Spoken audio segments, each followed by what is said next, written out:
Welcome back to Broke Ass EDC. Man, I have waited a long time trying to get my hands on one of these.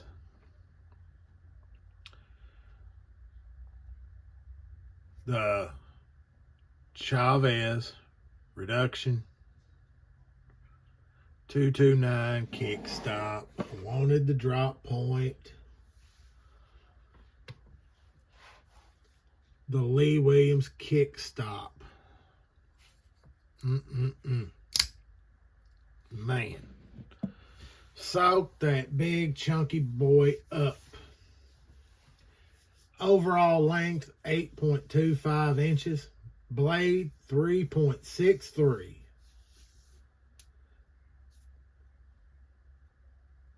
Blah, blah, blah, blah. 4.59 inches on the handle length in the titanium gray.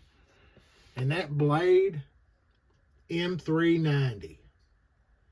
Got hollow grind, flat grind. And this is a Chaves design brought to us from Riyadh. Riding on ball bearings, frame lock.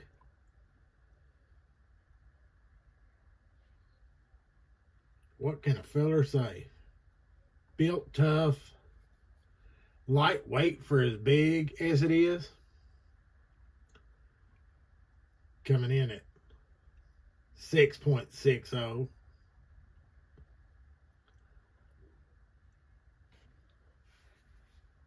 You got the signature skull clip. Also come with the plain clip. I don't know who would want that. But I guess enough people bitched and complained that it's interchangeable. You're not going lefty on this one, folks.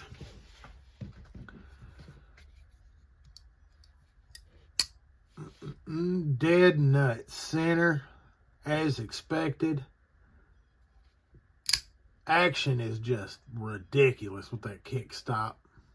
Flipper tab just disappears into nothing.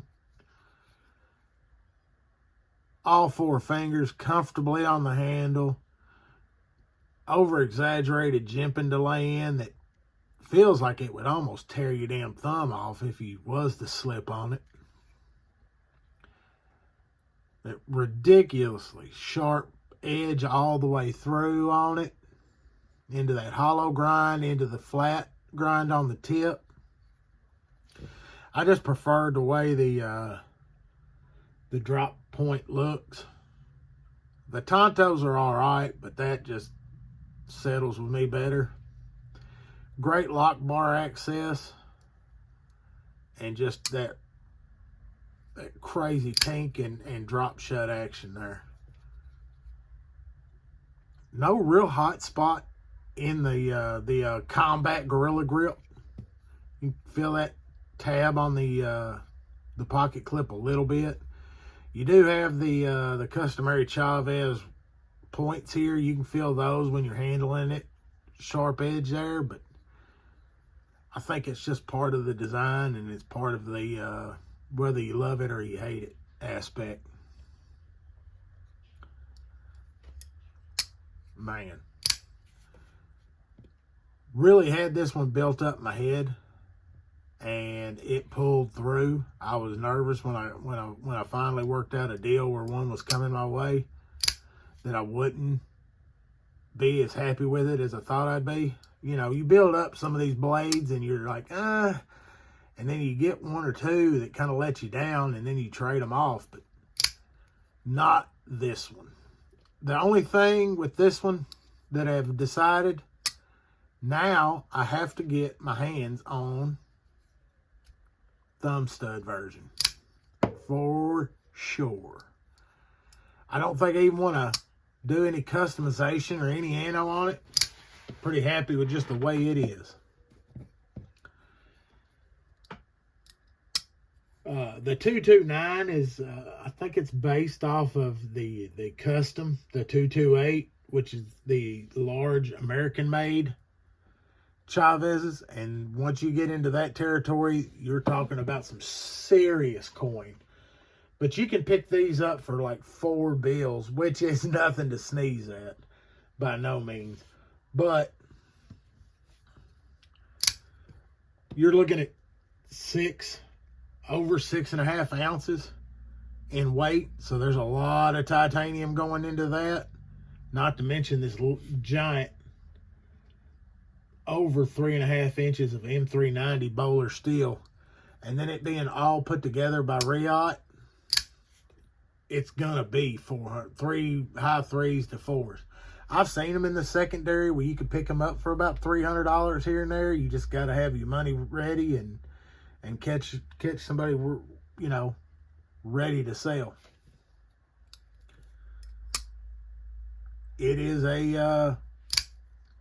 on the premium side of the and nowhere near budget, but man, is it a nice piece. Definitely, if that's something that you've looked at and you're wanting to look at, I don't think it will let you down once you get one in your hands. What do y'all think? I guess before I close it out, man, that Kickstop is just magic. I've got to say, I'm going to definitely pursue some of the other knives that's got the Lee Williams Kickstop flipper tab on it, because that thing is great. It is a great design and a feat of engineering there. And the tank, the reset in it is pretty entertaining just to watch it and fiddle with it. What do y'all think of the Chaves? Love it, hate it? Drop a comment. Like. Hell, share it. And yeah, check out the Knifeaholics on Saturday night. Can see what weird trades or what madness is going on over there. Y'all, stay sharp, stay safe.